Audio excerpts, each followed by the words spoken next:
Hi students, welcome to my college. So next നമ്മൾ discuss ചെയ്യാൻ പോകുന്നത് ഈ business modern mode of business. Modern mode of ബിസിനസ്സിൽ what ഈ ബിസിനസ് ആൻഡ് ഇ കൊമേഴ്സ് അങ്ങനെയുള്ള കാര്യങ്ങളാണ് നമ്മൾ ഡിസ്കസ് ചെയ്യുന്നത്. അതായത് ഇപ്പം എന്താണ്, ഇപ്പം നമ്മൾ ബിസിനസ് എന്ന് പറഞ്ഞാൽ നമ്മളിനിയിപ്പം ഇത്രയും നേരം പഠിച്ചത് എന്താണ് ബിസിനസ്, എങ്ങനെയാണ് ബിസിനസ്, എങ്ങനെയൊക്കെ ആയിരിക്കും ഒരാൾ ബിസിനസ് ചെയ്യേണ്ടത്, കൺസ്യൂമേഴ്സ് എന്താണ്, ഒരു എൻ്റർപ്രണർ എന്താണ്, സെൽഫ് എംപ്ലോയർ എന്താണെന്നുള്ള കാര്യങ്ങൾ. അപ്പോൾ ഇനി നമ്മൾ പഠിക്കാൻ പോകുന്നത് എന്താണെന്ന് വെച്ചാൽ, ഇപ്പം നമ്മൾ ഏത് യുഗത്തിലാണ്, ഡിജിറ്റൽ യുഗത്തിലാണ്. അപ്പോൾ മോഡേൺ മോഡ് ഓഫ് ബിസിനസ്, അതായത് ഇന്നത്തെ ഈ ഡിജിറ്റൽ യുഗത്തിൽ നമ്മളൊരു ബിസിനസ് എങ്ങനെയാണ് നടത്തുക എന്നുള്ള കാര്യങ്ങളാണ് പഠിക്കുന്നത്. നോർമലി ഇത്രയും കാലമുള്ള ഒരു ബിസിനസ്സിൽ നിന്ന് മാറിയിട്ട് ഇപ്പം എന്ത് ചെയ്തു, ഒരു മോഡേൺ രീതിയിലേക്ക് ബിസിനസ് ആയാലും എല്ലാ മനുഷ്യന്മാർ വരെ മാറിയിട്ടുണ്ട്. ഓക്കെ, അപ്പോൾ ആ രീതിക്ക് എങ്ങനെ ഒരു ബിസിനസ് കൊണ്ടുപോകാന്നുള്ള കാര്യമാണ്. അപ്പോൾ ഫസ്റ്റ് നമ്മൾ നോക്കുന്നത് ഈ ബിസിനസ് ആൻഡ് ഇ കൊമേഴ്സ്. എന്താണ് ഈ business, what is E commerce എന്ന് പറഞ്ഞാൽ എന്താണ്, വാട്ട് ഈസ് ഇ ബിസിനസ് എന്ന് പറഞ്ഞാൽ ഇലക്ട്രോണിക് ബിസിനസ്, അതായത് ട്രേഡിങ്, ബിസിനസ് ടു ബിസിനസ്സിൽ ട്രേഡിങ് നടത്തുക. അതായത് ഒരു ബിസിനസ്സിന് വേറൊരു ബിസിനസ്സായിട്ട് ടൈപ്പ് ഉണ്ടാവുക. ഇത് ത്രൂ ആയിരിക്കും, നേരിട്ടല്ല, ഇ കോമേഴ്സ് ഇലക്ട്രോണിക് പ്ലാറ്റ്ഫോംസ് വഴി. അതായത് മെയിനായിട്ട് ഈ ബിസിനസ് യൂസ് ചെയ്യുന്നത് ഒരു വലിയ ഹ്യൂജ് ബിസിനസ് സ്ഥാപനങ്ങളിലേക്കൊക്കെ. കാരണം അവിടെ മുന്നേയൊക്കെ എങ്ങനെയാണെന്ന് വെച്ചാൽ നമുക്ക് top level, middle level, low level അങ്ങനെ ഗ്രേഡുകളായിട്ടായിരിക്കും എംപ്ലോയേഴ്സ് ഉണ്ടാവുക അല്ലേ.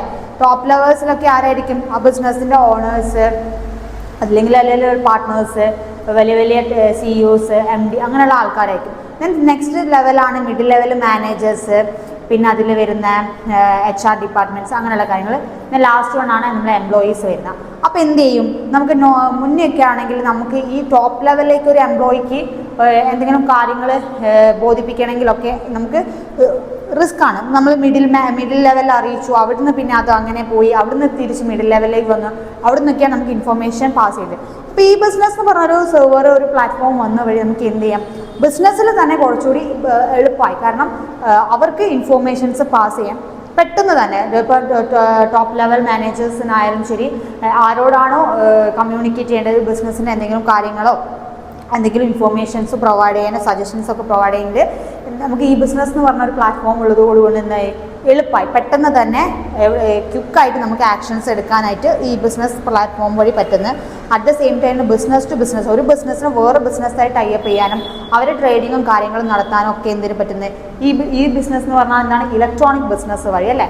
നമുക്ക് എവിടെ ഇരുന്നിട്ട് നമുക്ക് എന്ത് ചെയ്യാം, നമ്മളെ കയ്യിൽ ഇരുന്നു കൊണ്ട് തന്നെ ബിസിനസ്സിനെ നമുക്ക് എന്ത് ചെയ്യാം, ആക്സസ് ചെയ്യാൻ, കൺട്രോൾ ചെയ്യാനും പറ്റും. അപ്പോൾ ഡീലിങ്സ്, ബിസിനസ് മാൻസ് തമ്മിലുള്ള ഡീലിങ്സ്, അവരെ മീറ്റിങ്സ്, അവരെ ഗ്രൂപ്പ് ഡിസ്കഷൻസ് അങ്ങനെയുള്ള കാര്യങ്ങളൊക്കെ എന്ത് ചെയ്യാം, ഹെൽപ്പ് ചെയ്യാൻ ഈ ബിസിനസ് കൊണ്ട് പറ്റുന്നു. Then what is E commerce. E commerce എന്ന് പറഞ്ഞാൽ എന്താ, ഇതേപോലെ തന്നെ ഇലക്ട്രോണിക് കൊമേഴ്സ് ആണ്. അതായത് നമ്മൾ ഡിജിറ്റൽ പ്ലാറ്റ്ഫോംസ് അല്ലെങ്കിൽ ഓൺലൈൻ പ്ലാറ്റ്ഫോംസ് വഴി എന്ത് ചെയ്യുക, ട്രേഡിങ്, വ്യാപാരം നടക്കുക. ഈ കൊമേഴ്സ് യൂസ് ചെയ്യുന്ന ഒട്ടുമിക്ക ആൾക്കാരായിരിക്കും നമ്മളൊക്കെ. അതായത് നമ്മളിപ്പം നോർമലി സാധനങ്ങളൊക്കെ പർച്ചേസ് ചെയ്യുന്നത് എങ്ങനെയാണ്, ഇലക്ട്രോണിക് കൊമേഴ്സ് അല്ലേ. ഇ കൊമേഴ്സ് പ്ലാറ്റ്ഫോംസ് ആണ് നമ്മളൊക്കെ ആമസോൺസ്, ഫ്ലിപ്കാർട്ട് അല്ലേ, അങ്ങനെയുള്ള സാധനങ്ങളൊക്കെയാണ് ഇ കൊമേഴ്സ് പ്ലാറ്റ്ഫോംസ് ആണ്. അതൊക്കെ അവർക്ക് യൂസ് ചെയ്യുന്നത് ഇ കൊമേഴ്സ് ട്രേഡിംഗ്. അതായത് അതുവഴി നമുക്ക് വീട്ടിലിരുന്ന ഒരു ഇൻ്റർനെറ്റിൻ്റെ, ഒരു മൊബൈലിൻ്റെ സഹായത്തോടു കൂടി നമുക്ക് എന്താണോ വേണ്ടത് ആ സാധനം നമ്മളൊരു ക്ലിക്കിൽ നമുക്ക് വീട്ടിലെത്തിക്കാനുള്ളൊരു ഏരിയ ഉണ്ടാവുന്നതാണ്. അങ്ങനെ നടത്തുന്നതാണ് വ്യാപാര ട്രേഡിംഗ് നടത്തുക. അപ്പോൾ ഈ രണ്ട് മേഖലയുടെ ഏറ്റവും മോഡേൺ മോഡ് ഓഫ് ബിസിനസ്സിൽ ഇന്ന് ഡിജിറ്റൽ യുഗത്തിൽ അല്ലെങ്കിൽ ഓൺലൈൻ യുഗത്തിൽ ബിസിനസ് നടത്താനുള്ള ഏറ്റവും പ്രധാനപ്പെട്ട രണ്ട് മോഡേൺ മോഡാണ് ബിസിനസ് നടത്തുന്നത്, ഈ ബിസിനസ് ആൻഡ് ഇ കൊമേഴ്സ് എന്ന് പറയുന്നത്. ദെൻ എന്താണ് അതിൽ പറയുന്നത്, ഇപ്പോൾ മനസ്സിലായല്ലോ, വാട്ട് ഈസ് ഈ business and e commerce. Then എന്താണ്, ഇ കൊമേഴ്സിൽ മെയിനായിട്ട് എന്താ നടക്കുന്നത്, buying and selling of goods and services ആണ് ഇ കൊമേഴ്സിൽ നടക്കുന്നത്. Then support services like transport, insurance. അതിൽ സപ്പോർട്ടിങ് സർവീസസ് ആണ് എന്തൊക്കെ, transport, insurance, banking, communication etcetera. ഇതൊക്കെ എന്താണ്, ഇ കൊമേഴ്സിൻ്റെ സപ്പോർട്ടിങ് സർവീസസ് ആണ് അല്ലേ. നമുക്കിപ്പോൾ ട്രാൻസാക്ഷൻസ് അല്ലേ, നമ്മൾ ഓൺലൈൻ ക്ലിക്ക് ചെയ്യുന്ന സമയത്ത് സാധനം ഫോൺ വഴി ഇങ്ങോട്ടെത്തില്ലല്ലോ. നമുക്ക് എന്താ, അതിൽ ട്രാൻസ്പോർട്ടേഷൻ ഫെസിലിറ്റീസ് ഉണ്ടാവണം. ആ ഗുഡ്സിൻ്റെ മുകളിൽ ഇൻഷുറൻസ് ക്ലെയിം, അത് ആരാ ചെയ്യുന്നത്, ആ ബിസിനസ് നടത്തുന്ന ആൾക്കാർ ക്ലെയിം ഇൻഷുറൻസ് ഉണ്ടായിരിക്കും. അവർക്ക് ഫണ്ടിങ്, ബാങ്കിങ്, ഫിനാൻഷ്യൽ ഫെസിലിറ്റീസ്, കമ്മ്യൂണിക്കേഷനുള്ള ത്രൂ അല്ലെ സപ്പോർട്ടിങ് ഏജൻസീസും എന്തിലുണ്ടാവും, ഒരു ഇ കൊമേഴ്സ് ബിസിനസ്സിലുണ്ടാവും. ഇതെന്താണ് history of e commerce. E കൊമേഴ്സിൻ്റെ ഒരു ഹിസ്റ്ററി എങ്ങനെയാണെന്ന് വെച്ചാൽ, എങ്ങനെയാണ് വരുന്നത്, മുന്നേ നമ്മൾ ഇ കൊമേഴ്സ് ബിസിനസ് അല്ലായിരുന്നു ചെയ്തത്, എല്ലാവർക്കും അറിയാമല്ലോ അല്ലേ. നോർമലി നമുക്ക് എന്തെങ്കിലും സാധനങ്ങളൊക്കെ വേണമെങ്കിൽ നമ്മൾ അടുത്തുള്ള ഷോപ്സോ നിയറസ്റ്റ് പ്ലേസ് എന്താ മാർക്കറ്റ് എവിടെയാണോ അവിടെ പോയിട്ട് നമ്മൾ ഫേസ് ടു ഫേസ് ആയിട്ട് ഡയറക്റ്റ് ആയിട്ട് സർവീസസ് അല്ലെങ്കിൽ ഗുഡ്സ് ആൻഡ് സർവീസസ് നമ്മൾ ആക്സസ് ചെയ്യുന്ന ആൾക്കാരായിരുന്നു. അപ്പോൾ ഒരു ഇ കൊമേഴ്സ് ഇത് വന്നതോടുകൂടിയാണ് ഇതിൻ്റെ ഒരു മാറ്റം വന്നത്. ഈ ഡിജിറ്റൽ യുഗത്തിലേക്ക് വന്ന സമയത്ത് ദെൻ എന്താണ്, E commerce takes place between companies അല്ലേ. ഇ കൊമേഴ്സ് എന്ന് പറഞ്ഞാൽ എന്തിലൊക്കെ നടത്താം. ഹിസ്റ്ററി ഓഫ് ഇ കൊമേഴ്സിൽ ഇത് എവിടെയൊക്കെ ഇ കൊമേഴ്സ് മെയിനായിട്ട് നടക്കുന്നത് എങ്ങനെയാണ്, നമുക്ക് different types of e commerce ഉണ്ട്. ഫസ്റ്റ് വൺ എന്താണ്, B2B ഇ കൊമേഴ്സ് ഉണ്ട്. ദെൻ സെക്കൻഡ് വൺ എന്താണ്, B2C ഉണ്ട്. ദെൻ C2C ഉണ്ട്. ദെൻ എന്താണ് ലാസ്റ്റ് വൺ എന്താണ്, C2B. ഓക്കെ, അപ്പം 1 2 3 ഈ 4 ടൈപ്സ് ഓഫ് ഇ കൊമേഴ്സ് ആണ് മെയിൻലി നമ്മൾ നടത്തുന്നത്. B2B എന്ന് പറഞ്ഞാൽ ഇപ്പം നമ്മൾ പറഞ്ഞാൽ ബിസിനസ് ടു ബിസിനസ്, ഒരു ബിസിനസ് വേറൊരു ബിസിനസ്സായിട്ട് ട്രേഡിങ്ങോ ക്രൈയപ്പോ ഒക്കെ നടത്തണമെങ്കിൽ അവർ ഇ കൊമേഴ്സ് പ്ലാറ്റ്ഫോം യൂസ് ചെയ്യുന്നതാണ് B2B. B2C എന്ന് പറഞ്ഞാൽ എന്താ, ബിസിനസ് ടു കസ്റ്റമേഴ്സ്. അതായത് നോർമലി നമ്മളിപ്പോൾ പറഞ്ഞ എന്താണ്, നമ്മളിപ്പോൾ പറഞ്ഞ ഈ ആമസോൺ ഫ്ലിപ്കാർട്ട് എന്ന് പറഞ്ഞൊക്കെ ഇതൊക്കെ B2C ആണ്. അതായത് നേരിട്ട് നമ്മളാണ് കൺസ്യൂമേഴ്സ്, അവർ ബിസിനസ് ഡീലേഴ്സ് ആയിരിക്കും. അവർ നമ്മൾ നേരിട്ടുള്ള നമ്മളതിൽ trading like supply of goods and services ആണ് B2C എന്ന് പറയുന്നത്. ദെൻ C2C എന്ന് പറഞ്ഞാൽ കൺസ്യൂമർ ടു കൺസ്യൂമർ. അതായത് ഇപ്പം ഞാനൊരു ഇപ്പം നമ്മൾ ഈ OLX ഒക്കെ കണ്ടില്ലേ, അതിലേക്ക് എങ്ങനെയാണ് ഒരു കസ്റ്റമർ അയാൾക്ക് എന്തെങ്കിലും സാധനം ഉണ്ടെങ്കിൽ അതിലേക്ക് ഇങ്ങനൊരു സാധനം എൻ്റെ വീട്ടിലുണ്ട് ഞാൻ വിൽക്കാൻ തയ്യാറാണെന്ന് വെച്ചാൽ അത് സെയിൽ ചെയ്യുക, അവർ അത് വേറൊരു കൺസ്യൂമർ വാങ്ങും. അപ്പം അവിടെ വേറൊരു ഇൻ്റർമീഡിയറ്റ്സ് ആരും ഉണ്ടാവില്ല. C2C കസ്റ്റമർ ടു കസ്റ്റമർ ആയിരിക്കും എന്ത് ചെയ്യാം, ട്രേഡിങ് നടത്തുന്നത്. അതിന് e commerce platform. Then C2B consumer to business, തിരിച്ച് കസ്റ്റമർ ടു ബിസിനസ്സിലേക്ക് എന്തെങ്കിലും അങ്ങനെയുള്ള ഡീലിങ്സ് ഒക്കെ വരുന്ന സമയത്ത്. അപ്പോൾ ഇത്രയും ടൈപ്സ് ആണ് എന്ത് മെയിൻലി ആയിട്ട് നമ്മൾ ഇ കൊമേഴ്സിൻ്റെ ടൈപ്സ് എന്ന് പറയുന്നത്. ഓക്കെ, ഇതിൽ ഈ ബിസിനസ്സിനേക്കാളും ഇ കൊമേഴ്സ് ബിസിനസ്സാണ് കുറച്ചും കൂടി നമ്മൾ നോർമലി യൂസ് ചെയ്യുന്നത്. മറ്റത് ഞാൻ പറഞ്ഞാൽ വലിയ വലിയ ബിസിനസ് യൂണിറ്റ്സിലും ലാർജ് സ്കെയിൽ ബിസിനസ് സംരംഭകരൊക്കെ ആയിരിക്കും എന്ത് ഈ ബിസിനസ് പ്ലാറ്റ്ഫോംസിൻ്റെയൊക്കെ യൂസ് ചെയ്യുന്ന കാര്യങ്ങൾ. Then benefits of e commerce അല്ലെങ്കിൽ ഇ ബിസിനസ്. എന്താണ് ഒരു ഇ ബിസിനസ്സിൻ്റെയും ഇ കൊമേഴ്സിൻ്റെയും ബെനിഫിറ്റ് എന്ന് പറയുന്നത്? നോർമലി നമുക്ക് ചിന്തിച്ചറിയാം, ഒരു ധാരാളം ഫെസിലിറ്റീസ്, ബെനിഫിറ്റ്സ്, അഡ്വാൻറ്റേജസ് ഒക്കെ ബിസിനസ്സിനെ സംബന്ധിച്ചിട്ടുണ്ട്, കൺസ്യൂമേഴ്സിനെ സംബന്ധിച്ചിട്ടുണ്ട്. ഫസ്റ്റ് വൺ എന്താണ്, വൈഡർ ആക്സസബിലിറ്റി അല്ലേ. ഒരു ബിസിനസ് പോയിന്റ് ഓഫ് വ്യൂവിൽ നോക്കുമ്പോൾ നമുക്ക് ഒത്തിരി ആക്സസബിലിറ്റി കിട്ടുന്നുണ്ട്. നമുക്ക് ഒരു പ്രോഡക്റ്റ് ഇറക്കുന്ന സമയത്ത് നമുക്ക് എന്ത് ചെയ്യാം, അതല്ലാതുള്ളൊരു സെയിൽസ് പ്രൊമോഷൻസ് ഒക്കെ അല്ലെങ്കിൽ അതിൻ്റെ ഒരു കസ്റ്റമേഴ്സിലേക്ക് എത്തിക്കുക എന്ന് പറയുന്നത് വളരെ ലിമിറ്റഡ് കസ്റ്റമേഴ്സിലേക്ക് നമുക്കത് എത്തിക്കും. പിന്നെ അതിൻ്റെ ഗ്രോത്ത് ഗ്രാജ്വലി ഉണ്ടാവുക ചെയ്യാം. പക്ഷെ ഇങ്ങനെ ഒരു കാര്യം വരുമ്പോൾ നമുക്ക് വൈഡർ ആക്സസ്, ഒത്തിരി പേരിലേക്ക് അറ്റ് എ ടൈം നമ്മളെ പ്രോഡക്റ്റിനെ ഒരു നോളേജ് എത്തിക്കാനും അങ്ങനെ ഒരു പ്രൊഡക്റ്റ് ഇറങ്ങിയിട്ടുണ്ടെന്ന് അറിയിക്കാനും നമുക്ക് ആക്സസബിലിറ്റി കൂടുന്നുണ്ട്. അതാണ് വൈഡർ ആക്സസബിലിറ്റിയോട് ഉദ്ദേശിക്കുന്നത്. സെക്കൻഡ് വൺ എന്താണ്, ഇംപ്രൂവ്ഡ് കസ്റ്റമർ സർവീസ് അല്ലേ. കസ്റ്റമേഴ്സിൻ്റെ സർവീസസ് കൂട്ടാനായിട്ട് പറ്റുന്നുണ്ട്. അതായത് ഓൺലൈൻ പ്ലാറ്റ്ഫോംസ് ആവുന്ന സമയത്ത് എന്താ ചെയ്യുന്നത്, നമ്മൾ ഒരുപാട് കസ്റ്റമേഴ്സ് അല്ലേ, നമുക്ക് എല്ലാവർക്കും ഫോണുള്ളതുകൊണ്ട് തന്നെ നമ്മളെ കൺവീനിയൻറ്റ് ടൈമിനനുസരിച്ചും നമ്മളെ ഒരു മൂഡിനനുസരിച്ചും ഒക്കെ എന്ത് ചെയ്യാം, പർച്ചേസ് ചെയ്യാൻ പറ്റുന്നതുകൊണ്ട് തന്നെ കൺസ്യൂമേഴ്സിൻ്റെ സർവീസസും കൂടുന്നുണ്ട്. ഞാൻ എന്താണ്, ഷോർട്ട് ആൻഡ് ട്രാൻസാക്ഷൻ ടൈം അല്ലേ. നമുക്ക് ഒരു സാധനം വാങ്ങാൻ വേണ്ടിയിട്ട് അവിടെ വരെ പോണ ഒരു എഫേർട്ടും അതിനുള്ള എക്സ്പെൻസും അങ്ങനെയൊക്കെ വെച്ച് നോക്കുമ്പോൾ ഇത് ഷോർട്ട് ടൈം കൊണ്ട് തന്നെ നമുക്ക് എന്ത് ചെയ്യാം, നമുക്ക് വേണ്ട സാധനങ്ങൾ നമുക്ക് പർച്ചേസ് ചെയ്യാനായിട്ട് പറ്റുന്നുണ്ട്. കോസ്റ്റ് സേവ് ചെയ്യാം. ഇപ്പോൾ നമ്മൾ പറഞ്ഞു, അല്ലാതെ പോണ സമയത്തുള്ള എക്സ്പെൻസും കാര്യങ്ങളും കോസ്റ്റ് സേവിങ്ങിന് നമുക്ക് പറ്റുന്നുണ്ട്. അതുപോലെ business enlarge business and profits, ബിസിനസ്സിൻ്റെ പ്രോഫിറ്റ്സ് കൂട്ടാനും ബിസിനസ് വലുതാക്കാനും കഴിയുന്നുണ്ട്. ദെൻ കൺവീനിയൻസ് ടു കസ്റ്റമേഴ്സിന് കൺവീനിയൻസ് അനുസരിച്ച് പർച്ചേസ് ചെയ്യാൻ പറ്റുന്നുണ്ട്. ദെൻ പേഴ്സണലൈസേഷൻ, പ്രോഡക്റ്റ് റെക്കമെൻഡേഷൻ അല്ലേ. പ്രോഡക്റ്റ് റെക്കമെൻഡേഷൻ, വൺസ് ഒരു കൺസ്യൂമർ ഒരു പ്രോഡക്റ്റ് വാങ്ങിക്കഴിഞ്ഞാൽ വീണ്ടും ആ പ്രോഡക്റ്റ് റെക്കമെൻഡ് ചെയ്യാനും കൺസ്യൂമേഴ്സിൻ്റെ ടേസ്റ്റ് ആൻഡ് പ്രിഫറൻസ് മനസ്സിലാക്കാനും ആ കൺസ്യൂമേഴ്സിനെ ഹോൾഡ് ചെയ്ത് നിർത്താനും ഒക്കെ എന്തുകൊണ്ട് പറ്റുന്നുണ്ട്, ഇ കൊമേഴ്സ് പ്ലാറ്റ്ഫോം വന്നതോടുകൂടി പറ്റുന്നുണ്ട്. അപ്പോൾ അത്രയും കാര്യങ്ങളാണ് എന്തിൽ പറയുന്നത്, benefits of e commerce. Then നമ്മൾ ലാസ്റ്റ് നോക്കാൻ പോകുന്നത് സ്റ്റേജസ് ഇൻ ഓൺലൈൻ ട്രാൻസാക്ഷൻ. എന്തൊക്കെ സ്റ്റേജസ് ആണ് ഒരു ഓൺലൈൻ ട്രാൻസാക്ഷൻ നടത്തുന്നതിന്?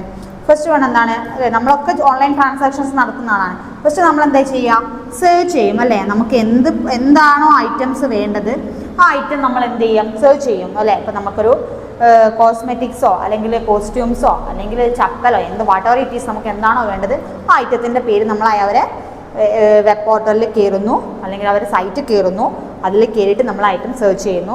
സെർച്ച് ചെയ്ത് കഴിഞ്ഞാൽ എന്താ, നമുക്ക് ഇഷ്ടപ്പെട്ട ഐറ്റം ഉണ്ടെങ്കിൽ നമ്മളത് ഓർഡർ ചെയ്യുന്നത് അല്ലേ. ഇത് നോർമലി എല്ലാവരും ചെയ്യുന്ന കാര്യമാണ്, എല്ലാവർക്കും അറിയണമായിരിക്കും.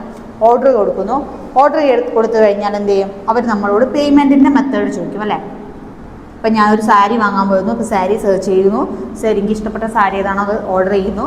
then അതിൻ്റെ പേയ്മെൻറ്റ് എങ്ങനെ, ഡിഫറെൻറ്റ് പേയ്മെൻറ്റ് മെത്തേഡ്സ് ഉണ്ട്. അതായത് GPay, ഫോൺപേ, അതല്ലെങ്കിൽ ക്യാഷ് ഓൺ ഡെലിവറി നേരിട്ട് കൊടുക്കുകയാണെങ്കിൽ അങ്ങനെ ഏത് മെത്തേഡാണെന്ന് വെച്ചാൽ അത് ചൂസ് ചെയ്ത് പേയ്മെൻറ്റ് കൊടുക്കുന്നു. then ലാസ്റ്റ് എന്ത് പേയ്മെൻറ്റ് ചെയ്ത് കഴിഞ്ഞാൽ അവർ പറയും നമ്മൾ ഓർഡർ എന്തായാലും സക്സസ്ഫുൾ ആവും. അപ്പം പിന്നെ അതെന്താ ചെയ്യാം, ഡെലിവറി ചെയ്യുക അല്ലേ.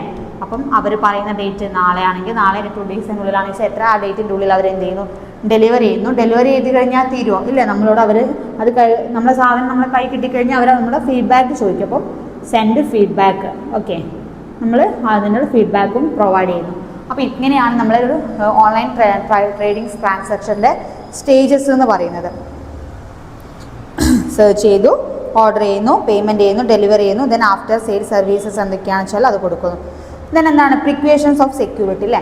ഇപ്പം നമ്മൾ പറഞ്ഞു ഇത്രയും കാര്യങ്ങൾ നമ്മൾ എവിടെയാണ് ചെയ്യുന്നത്, ഓൺലൈൻ ആയിട്ടായിരിക്കും അല്ലേ, ഓൺലൈൻ പ്ലാറ്റ്ഫോംസ് ആണ്. അപ്പോൾ നമുക്ക് നമ്മളെ കൺസ്യൂമേഴ്സിനെ സംബന്ധിച്ച് നമുക്ക് സെക്യൂരിറ്റി എന്താണ് പ്രധാനമല്ല. നമ്മളതിൽ ബാങ്ക് ഡീറ്റെയിൽസ് ആയാലും നമ്മളെ അഡ്രസ്സും കാര്യങ്ങളായാലും പേരായാലും ഒക്കെ നമ്മൾ റിവീൽ ചെയ്യേണ്ട ഒരു അവസ്ഥ വരുന്നുണ്ട്. അപ്പം എന്താണത്, അതിൽ എന്തൊക്കെ സെക്യൂരിറ്റി പ്രിക്കോഷൻ മുൻകരുതലുകളാണ് ഈ ആൾക്കാർ ഇ-കൊമേഴ്സ് ട്രാൻസാക്ഷൻസ് നടത്തുന്ന ആൾക്കാർ അല്ലെങ്കിൽ വെൻഡേഴ്സിൻ്റെ സൈഡിൽ നിന്ന് ഉണ്ടായിരിക്കുക എന്നുള്ളതാണ്. ഫസ്റ്റ് എന്താണ് പാസ്വേഡ് അല്ലേ. നമുക്ക് ഓരോ സൈഡിൽ നമുക്ക് നമ്മളതായ ഒരു പാസ്വേഡ് ഉണ്ടായിരിക്കും. അപ്പം നമ്മളതൊക്കെ കയറി നമ്മളൊക്കെ ഒരു അക്കൗണ്ട് ക്രിയേറ്റ് ചെയ്തിട്ടാണ് നമ്മളിതിലൊക്കെ ട്രാൻസാക്ഷൻസ് നടത്തുന്നത്. അപ്പം നമുക്കൊരു പാസ്വേഡ് പ്രൊവൈഡ് ചെയ്യുന്നുണ്ട്. ദെൻ ഓതൻറ്റിക്കേഷൻ അല്ലേ. ഓതൻറ്റിക്കേഷൻ എന്ന് പറഞ്ഞാൽ എന്താണ്, നമ്മളാണോ ജെനുവിൻ പേഴ്സൺ ആണോ എന്നുള്ളൊരു ഓതൻറ്റിഫിക്കേഷൻ അവിടെ നടക്കുന്നുണ്ട്.